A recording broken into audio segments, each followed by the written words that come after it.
একজন পিএলআইডি রোগীকে ডাক্তারের শরণাপন্ন হতেই হবে 6টি ক্ষেত্রে। আসসালামু আলাইকুম, আমি ডক্টর মোহাম্মদ শাহ আলম, অর্থোপেডিক্স বিশেষজ্ঞ, spine surgeon, life member, Bangladesh orthopaedics society. Number 1, যখন তীব্র কোমরের ব্যথা থাকে এবং পায়ের দিকে ব্যথা ছড়িয়ে যায়, সেই অবস্থায় একজন পিএলআইডি রোগীকে দ্রুত ডাক্তারের চেম্বারে যেতে হবে এবং তার পরামর্শ মতোই চলতে হবে, তা না হলে হতে পারে ভয়ানক কিছু ভুল কাজ। যেমন তীব্র ব্যথার সময় যখন আপনার বিশ্রাম নেওয়া দরকার, 14 দিন একটানা শুয়ে থাকা দরকার, সেই সময় আপনারা কি করছেন? মালিশ করছেন, নিজে নিজে একটু ব্যায়াম করছেন, ইউটিউব থেকে দেখে দেখে ব্যায়াম করার চেষ্টা করছেন, বা মোচড়ামুচড়ি করছেন, টেপাটেপি করছেন, বা এমনকি ফিজিওথেরাপি সেন্টারে যাওয়া আসা করছেন, বা অফিসে যাওয়া আসা করছেন। এটা কিন্তু নার্ভের আরও ক্ষতি করে দেয়। কারণ তীব্র যখন ব্যথা হয় তখন নার্ভের চারপাশে সোয়েলিং থাকে, ফুলা থাকে। এ অবস্থায় যত মুভমেন্ট হবে তত নার্ভ ড্যামেজ হতে থাকবে, তত ডিস্ক প্রলাপস বেশি হতে থাকবে, তত ফুলে যাবে, ইডেমা হবে।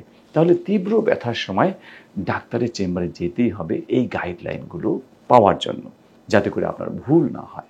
2 নম্বর, যদি ডাক্তার আপনাকে এই 14 দিনের বেড রেস্ট দেওয়ার পরে এবং 1.5 মাস আরও ঔষধ দেওয়ার পর বা নিয়ম শৃঙ্খলা মানানোর পরেও বা কিছু ব্যায়াম দেখানোর পরেও 1.5 মাসের পরেও আপনার ব্যথা ভালো না হয় বা ব্যথা বেড়ে যায় বা পায়ের ঝিঝিগুলো কমছে না, সেই ক্ষেত্রে অবশ্যই 1.5 মাস পর আবারও ডাক্তারের কাছে যেতে হবে পরবর্তী চিকিৎসা নেওয়ার জন্য। সেটা হতে পারে সার্জারি, হতে পারে অন্য কোনো চিকিৎসা।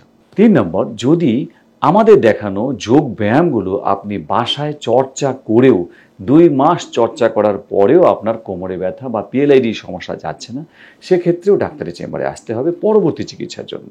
4 নম্বর, যদি আপনার ভার উত্তোলনের কাজ বা লোডিং আনলোডের কাজ বা দীর্ঘ ড্রাইভিংয়ের কাজ, এই কাজগুলো বাদ দেওয়া অর্থাৎ পেশা সংশোধন করার পরেও আপনার সমস্যা যাচ্ছে না, আপনার কোমরে ব্যথা যাচ্ছে না, তো আপনি পেশা সংশোধন করেছেন, মাটি কাটা বাদ দিয়েছেন, কোদালের কাজ, কুড়ালের কাজ বাদ দিয়েছেন, তারপরেও আপনার সমস্যা যাচ্ছে না, তাহলে আপনাকে ডাক্তারের চেম্বারে যেতে হবে। যদি এই সমস্যা পেশা সংশোধনের মাধ্যমে আপনার সমস্ত সমস্যা দূর হয়ে যায়, নট নেসেসারি আপনি স্বাভাবিকভাবে ব্যায়ামগুলো করতে থাকেন, বাস আপনাকে ডাক্তারের চেম্বারে যাওয়ার দরকার নেই। কিন্তু যদি সংশোধন করেও ভালো না হয়, তাহলে ডাক্তারের চেম্বারে যেতেই হবে।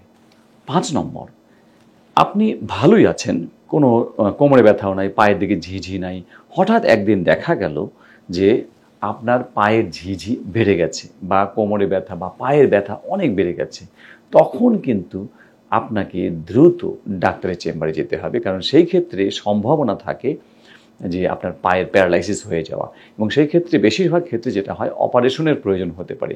যেটাই লাগুক, আপনারা হয়তো অপারেশনের ভয়ে চেম্বারে যাবেনই না, যে দ্বিতীয়বার আবার ব্যথা বেড়ে গেল, এখন চেম্বারে গেলে তো অপারেশন করবে না। সবাইকে আপনাদের অনুমতি ছাড়া তো আর কেউ অপারেশন করতে পারবে না। আপনি যদি কনজারভেটিভ ট্রিটমেন্ট চান, তাহলে আপনাকে কে অপারেশন করবে? সুতরাং ডাক্তারের চেম্বারে যেতে হবে। ডাক্তারের চেম্বারে গিয়ে সেই কনজারভেটিভ ট্রিটমেন্টটা অন্তত নিতে হবে, বা ডাক্তার কি বলেন সেটা শুনতে হবে, এমআরআই কতটা প্রবলেম আছে সেটা দেখতে হবে। এই হলো ব্যাপার। যদি চিকিৎসা আপনার আগের ব্যথা নাই, হঠাৎ করে ব্যথা শুরু হয়ে গেল বা ব্যথা আরও বেড়ে গেল, সেক্ষেত্রে ডাক্তারের চেম্বারে আপনাকে অবশ্যই যেতে হবে। এবং লাস্ট হচ্ছে 6 নম্বর, যদি আপনার ফুট ড্রপ হয়, পায়ের পাতা যদি না ওঠে, ফুট ড্রপ, বা পা যদি প্যারালাইসিস হয়ে যায়, বা যদি হঠাৎ দেখা যায় আপনার প্রস্রাব বা পায়খানার উপরে কোনো নিয়ন্ত্রণ নাই, কখন প্রস্রাব হচ্ছে আপনি টের পাচ্ছেন না, বা মলদ্বারের চারপাশে ঝিঝি লাগছে, এই যে ক্ষেত্রগুলো বললাম, এগুলো কিন্তু কডা ইকুইনা সিনড্রোম নামে একটা কথা আছে, সেটা লক্ষণ। সেই লক্ষণগুলো যদি আসে, তাহলে 24 ঘন্টার মধ্যে অপারেশন মাস্ট করতেই হবে। হাইয়েস্ট 72 ঘন্টা দেরি হয়ে যায়, আসলে 24 ঘন্টার মধ্যে করলে রেজাল্টটা ভালো পাওয়া যায়। তো এই হলো ব্যাপার, যে সেই ক্ষেত্রে যদি আপনি আবারও ওই ব্যায়ামের উপর ভরসা করে থাকেন, আপনি যদি আবারও ফিজিওথেরাপির উপর ভরসা করে থাকেন, এটা চলবে না ভাই। তখন কিন্তু আর সময় নেই, তখন আর্জেন্ট অপারেশন করার কথাই আমাদের বই পুস্তকে বলা আছে।